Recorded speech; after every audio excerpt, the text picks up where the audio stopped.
As we tech it out, some of the latest tech news and information to share with you. We can do a little ticket giveaway at the end of this as well. Gary Clark Jr. coming to Hard Rock Live. You could be at that show. Again, tickets will go right after we tech it out. Any of you who tried to pre-order the PS5 Pro Limited Edition probably feeling a bit let down.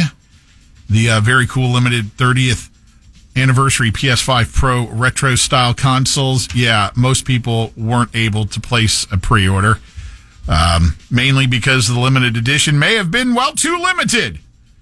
And then a lot of customers were frustrated by long waits to even get in the queue to try to have a chance to get one. Tech problems that ended up blocking purchases, and, of course, always the suspicion that scalpers were a big part of the problem as well, scooping them up and then reselling them. This is an interesting move. The former Microsoft Xbox president, guy who ran the Xbox division at Microsoft, he has jumped ship and gone over to Amazon. Really? That was confirmed yesterday. For their gaming, right? Jay Allard. He's not. It remains to be seen what exactly they're going to pick his brain for, but he's going to work in the Amazon devices and services team, which, they're the ones who produce all the Amazon-based gadgets that we use. So, To be continued. We'll see. Yeah, we'll see what they're going to tap his brain for. I'm sure he got a pretty big payday out of that. I'm wondering how long the non-compete is. There obviously wasn't one. No, I'm wondering if the part of the non-compete, that there's parts of it. You know how non-competes are different? That might say, hey, you cannot go take your gaming knowledge to another place for at least insert time. We'll see where that goes. Tech deal of the week has to be DirecTV agreeing to buy Dish Network for $1. Hey. I reported on this earlier in the week when the deal was announced. It hasn't been approved yet. There's still some federal regulations that will need to be cleared, as well as stockholder issues, both expected to be a little bit different story this go-around, as the TV viewing wars and landscape have drastically changed since the last time these two tried to merge. What were you going to say? Nah, it's passed. If you are still a satellite television subscriber, what does this mean for you? It'll probably mean more changes on the Dish side of things than the DirecTV side of things, as they'll probably weave it into one interface and one main offering with subsets of packages available. Again, all of this still has to be approved before the deal can even, be consummated. Yeah. There is a new cheek swab that scientists have developed with a simple test that might be able to tell you how long you can live. Lifestyle factors like stress, smoking, alcohol, sleep, and diet all affect our lifespan, and they're imprinted in our genes. This new test called Cheek Age, the Cheek Age swab, reads this imprinted data from cells found in the mouth to estimate when your time will come. This isn't like that thing we talked about the other day where, like, it'll give you a date that you're going to kick the bucket. No, this is just like, hey, based on what your genes are saying, you have till around this age. You might have another 20 years. You doing it? Hell no. No, I'm sorry. I'd rather just surprise me. Surprise me. If you utilize Gmail, you might notice some changes, probably that will assist in keeping things a little more organized, including what are being described as summary cards that you'll see pop up to help you take action within your cluttered email inboxes, which we all deal with.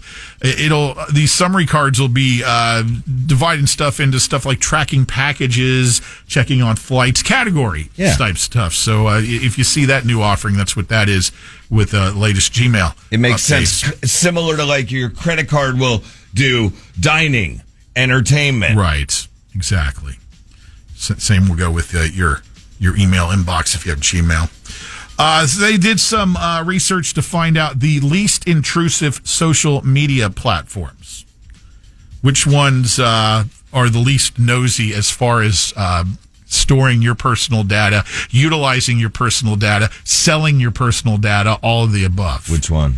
The least intrusive social media platforms, Reddit and Snapchat. If you're a Ring monitored alarm system customer, get ready for your monitoring fee to double. Why? I couldn't exactly tell you, but customers of the 24/7 monitoring service from Ring are receiving emails notifying them that, more or less the next time you renew, your subscription will double. Although, you know what? The base monitoring is $10, so it'll be going basically to $19.99 a month. Okay. So, in the big scheme of things, and, in the very competitive field there, you know how the pricing goes with that stuff. It's up to you to decide if that's too much or, you can absorb that. 23andMe, the Ancestry type research company, looks like they are a sinking ship right now, and it's sinking very fast for a myriad of reasons. First being competitors in that that type of field there. There's other competitors there. Yeah. But the second reason, why do you think 23andMe is having a problem right now? I knew the competitors right out of the gate. By the way, they haven't turned a profit yet. Oh, really? Yeah. I don't have any other guess besides all the competitors. It's very logical if you think about it. And the competitors are going to run into this too. Is it the shipping of it? No. No. Most people who are interested in finding stuff out about their ancestry have already done it. Once you've done it, you're done. You're not. You don't have another reason to do it. And the people who do it, then in turn inform all their immediate relatives. Hey, I went and did this, and guess who? And they share all the info. So the demand is dropping for it. I think one of the best ever is my buddy Kegs, who is the most Irish dude ever. And he did whichever one. We probably found out he was Guatemalan or something. Found out he was Jewish. Okay. So now he says, I'm Jirish. Jirish, okay. All right, what else we got here? Oh! He's both, is my point. One other little heads up on the whole, terms and service agreements that we all never read and just check off and agree. A couple that was in a severe Uber crash cannot sue because of an Uber Eats order. This married couple in New Jersey were in a severe accident during an Uber ride.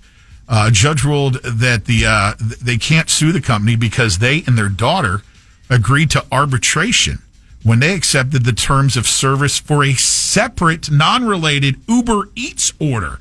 The terms of service covers both the Uber Eats and the Uber rideshare service. You're agreeing when you sign off there that any kind of legal claim will be resolved through arbitration and not the court system. I bet there's going to be lawyers that can fight the hell out of that one. They tried taking Uber to court for a jury trial, but an appellate court recently ruled that they can't because they previously agreed to the updated terms and service conditions.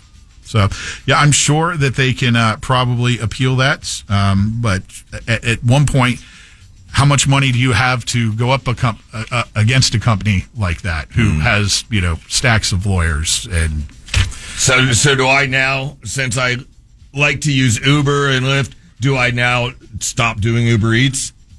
No, you've already agreed. I've already agreed. I'm done either way. So anyway, John and Georgia McGinty, they were in the back of an Uber ride when the driver sped through a red light and they were T-boned by another car, resulting in their serious physical, psychological, and financial damages. Wow. And it's not that they're not going to get any money or a settlement. They just have to go to arbitration rather than court. Like a divorce. Yeah, so, So you're getting screwed. User beware. This we all are guilty of this. Anybody? Oh, God, yeah. Have you ever actually read terms and service of anything? Nope. No.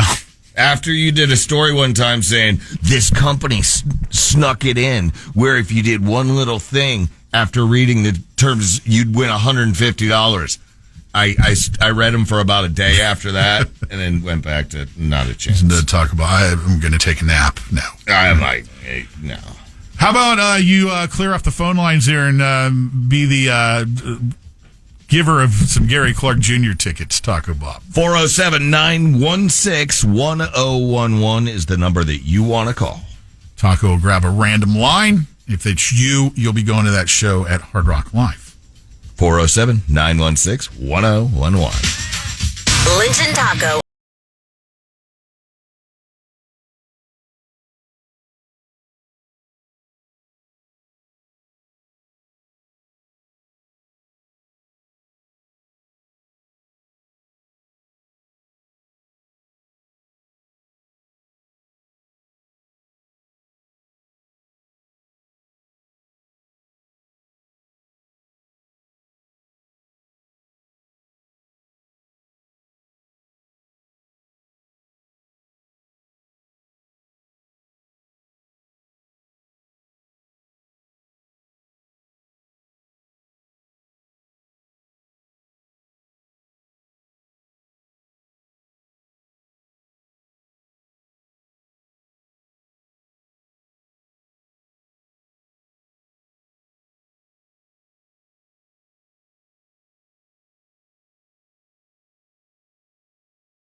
On demand, download the iHeartRadio app. This traffic